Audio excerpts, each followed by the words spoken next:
Ahora explicaremos algunos conceptos básicos del análisis de costo-beneficio, pero no en detalle, ya que hay mucha literatura y cursos en línea sobre estos temas. Sin embargo, explicaremos lo suficiente de manera que el estudiante pueda realizar una serie de cálculos básicos.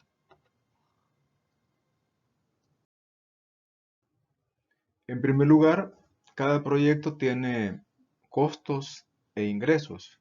Comencemos con los costos.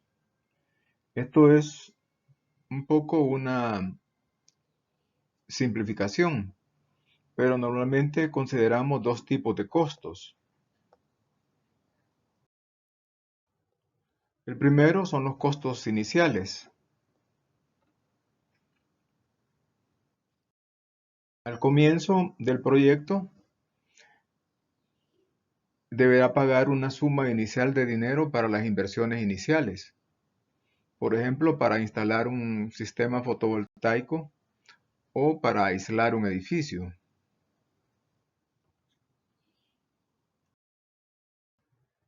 Además, existen costos anuales.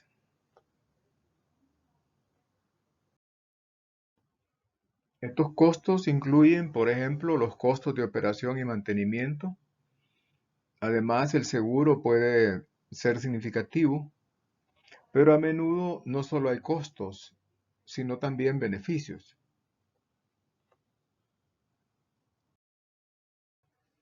Los costos iniciales también se conocen como gastos de capital o CAPEX, mientras que los costos anuales también se conocen como gastos operativos u OPEX. Pero cuando estamos viendo proyectos de energía, a menudo también tenemos beneficios o ingresos. Por ejemplo, en el caso de un proyecto de eficiencia energética, ahorramos costos de energía. En el caso de proyectos de energía renovable, producimos electricidad u otra fuente de energía que tenga un cierto valor financiero. A continuación vamos a discutir el análisis costo-beneficio. Un enfoque que prácticamente todo el mundo conoce es el tiempo de amortización simple, o payback time en inglés. En términos básicos, es el número de años que se tarda en recuperar una determinada inversión y se representa como una fracción del CAPEX dividido entre los beneficios menos el OPEX. Entonces, en el denominador puede ver aquí los ingresos netos anuales. A menudo encontramos un tiempo de recuperación de 2, 3 o 4 años y decimos que es muy atractivo para una inversión. Si son más de 10 años, se requiere una cuidadosa consideración para el proyecto. El tiempo de recuperación simple o amortización simple es utilizado por los hogares, pero también a menudo por las empresas.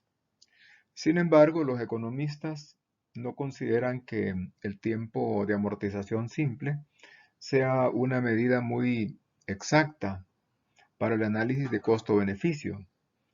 Una de las razones radica en el hecho de que no se tiene en cuenta la tasa de interés. Hay dos medidas que se consideran más exactas para evaluar proyectos de inversión, tales como el valor presente neto y la tasa interna de rendimiento. El valor actual neto es la diferencia entre el valor actual o presente de las entradas de efectivo y el valor actual o presente de las salidas de efectivo durante un periodo de tiempo. Si el valor presente neto es mayor que cero, entonces decimos que hemos encontrado un proyecto rentable. De lo contrario, si el valor presente neto es menor que cero, el proyecto no debería ser considerado como un proyecto atractivo para la inversión. Hay que decir pues que tanto el valor presente neto como la tasa interna de retorno consideran el valor del dinero en el tiempo. La tasa interna de retorno es el rendimiento promedio del capital que se espera que genere una inversión, o la tasa de descuento para la cual el valor presente neto es exactamente cero. Es posible que el estudiante ya esté familiarizado con estos conceptos que vienen de la disciplina de la ingeniería económica. Si no, en la página de campus se han publicado links a cursos o artículos que amplían un poco estos conceptos.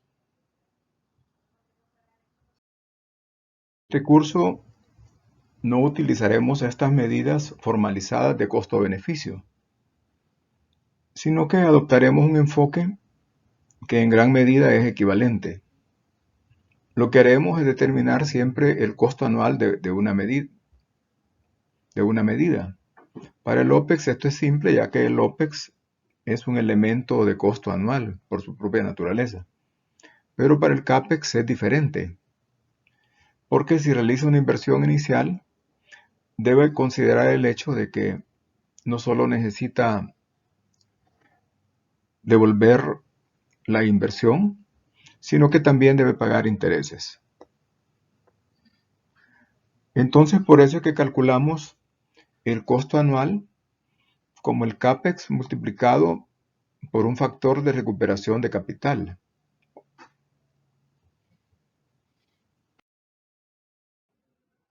El factor de recuperación de capital puede interpretarse como la suma de los intereses más la depreciación.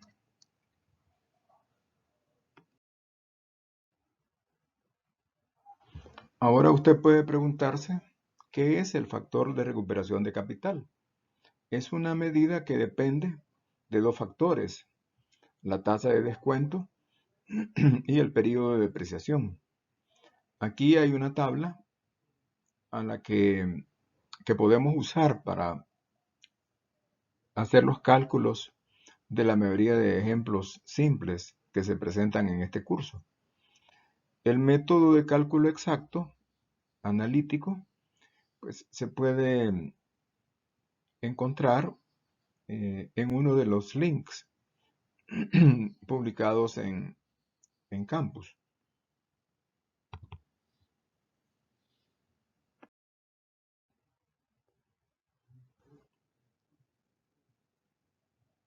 En esta tabla se puede ver que a medida que la tasa de interés crece, también lo hace el factor de recuperación de capital, que es lo que uno esperaría, ¿no? El periodo de depreciación se puede interpretar como la vida útil del equipo y podemos imaginar que entre mayor es el periodo de depreciación, más tiempo se tiene para recuperar la inversión y menor será el factor de depreciación de capital.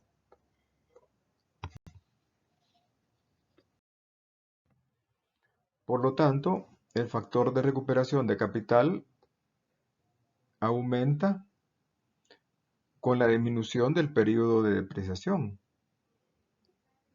Aquí se ilustra un ejemplo con un factor con una tasa de descuento del 4% y una vida útil o periodo de depreciación de 25 años, nos da un factor de recuperación de capital de 6.4%.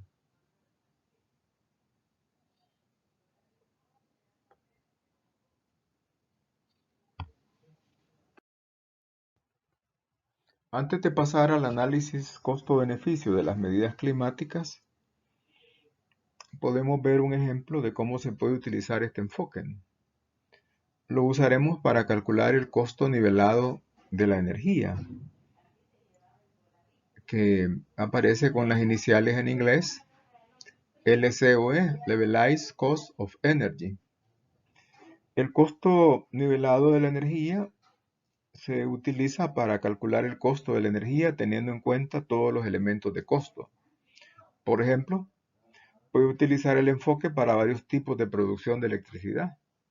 Por ejemplo, a partir de una turbina eólica o una central eléctrica de gas natural.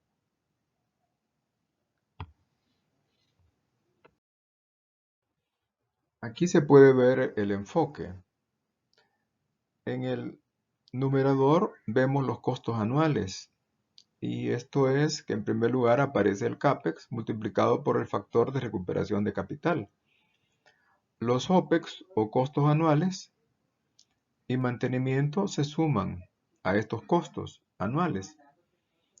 En total, en el numerador obtenemos los costos anuales. Luego dividimos entre la energía que se produce anualmente y a continuación obtenemos el costo de la electricidad por unidad de energía, por ejemplo, por kilowatt hora.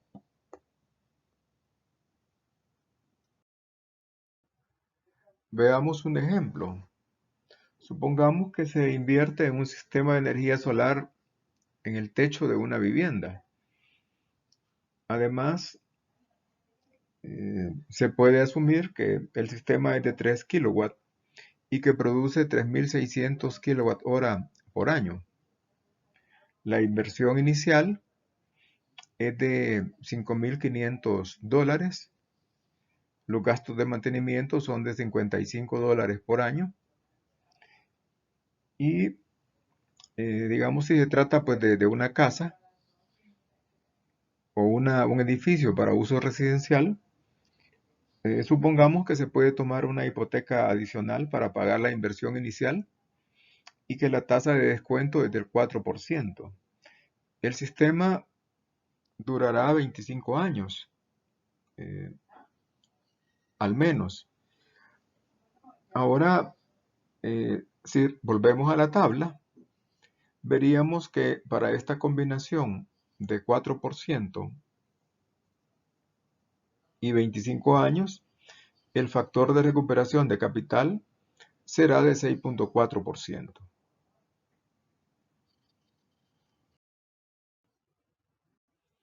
Ahora aplicamos la fórmula que se nos mostró en una de las slides anteriores para calcular el costo nivelado de la energía. Una vez que completamos las operaciones numéricas, obtenemos $5.500 por 6.4% más $55 divididos entre 3.600 kilowatt hora, lo que da como resultado aproximadamente 11.3 centavos de dólar por kilowatt hora.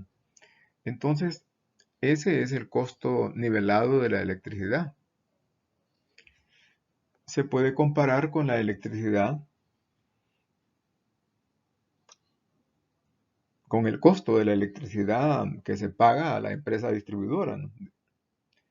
Y si el precio de la distribuidora, por ejemplo, es 15 centavos de dólar por kilowatt hora, entonces en principio sería atractivo invertir en un sistema fotovoltaico con características como las que se describen en este ejemplo.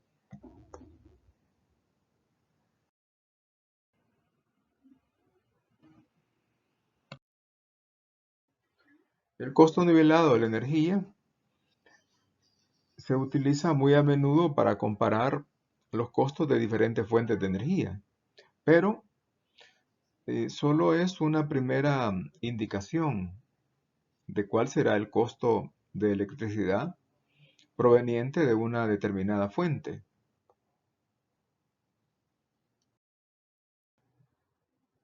Hay que tener cuidado ya que el, el método solo funciona si los costos por año son constantes. Si se tiene un sistema en donde se realiza una inversión con baterías, como es normal en sistemas fotovoltaicos, y estas baterías se deben reemplazar cada cierto tiempo, en años, ese cálculo se volvería más complicado.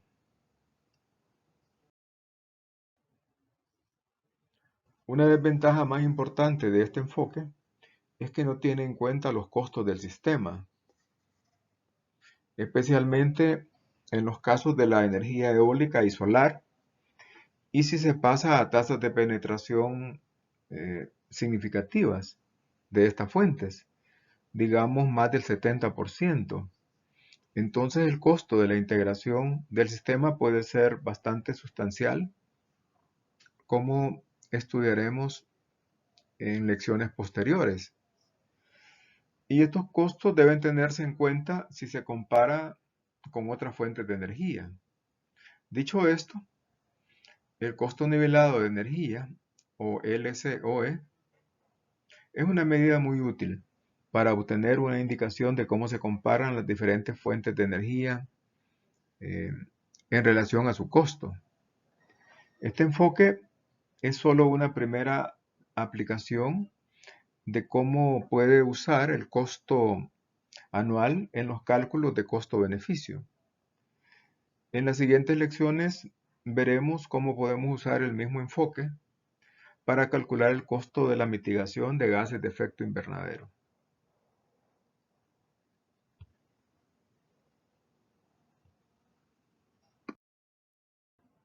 Conclusiones. Hay dos tipos importantes de costos discutidos en esta lección: costos iniciales y costos operativos.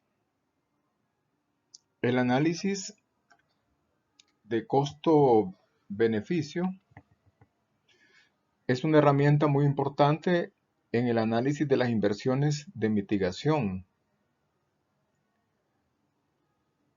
Por último, el costo nivelado de la energía se utiliza a menudo para comparar los costos de diferentes fuentes de energía.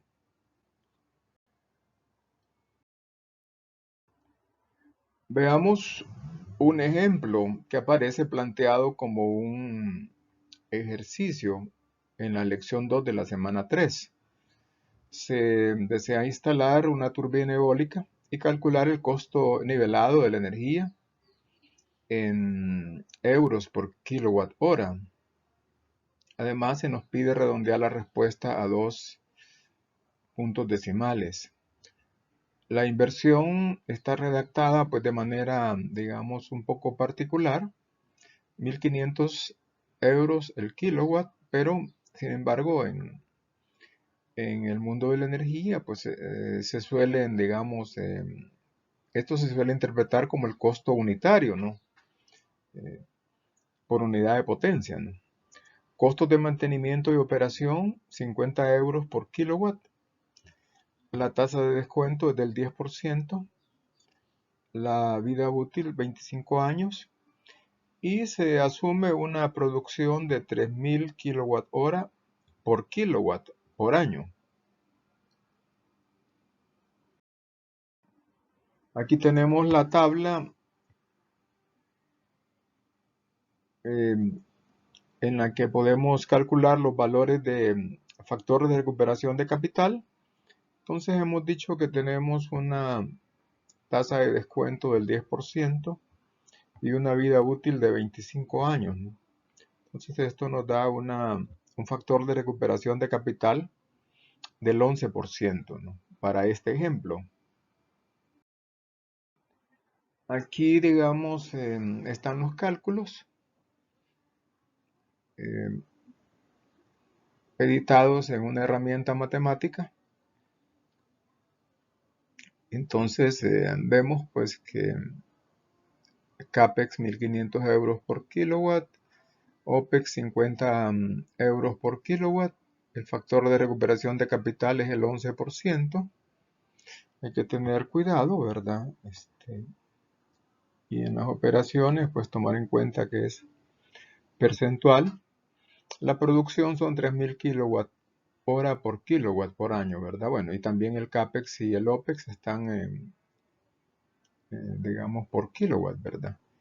Y eso nos da, si sumamos los costos en el numerador y dividimos entre la producción, nos da, vean, pues sería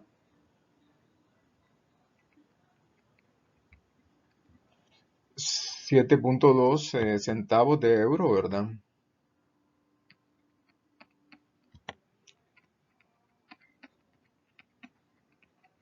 Céntimos de euro por kilowatt hora, ¿verdad? Entonces también estos ejercicios son un poco para, digamos, familiarizarnos con las unidades de uso frecuente en este mundo de la energía.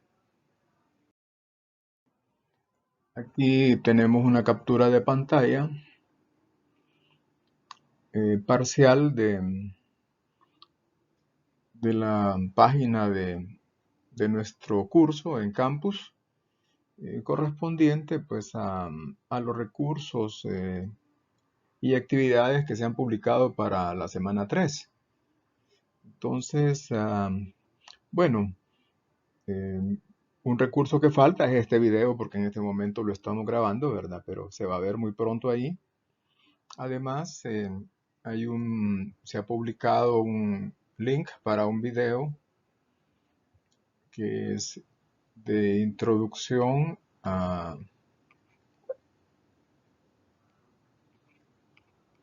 al concepto de valor presente neto, ¿no? O valor actual neto, tal como digamos, aparece en Excel y otras herramientas, ¿no? También, digamos, hay un enlace también a un artículo de la Investopedia, que es una especie de Wikipedia, pero para estos temas financieros, ¿verdad? Es ¿verdad? En donde hay, digamos, la definición y algunos usos del factor de recuperación de capital, ¿verdad? Ya.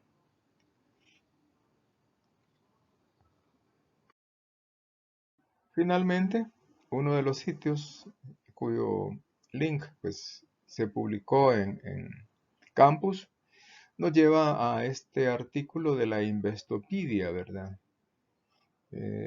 Veamos la definición, el análisis, los usos del CRF, ¿verdad?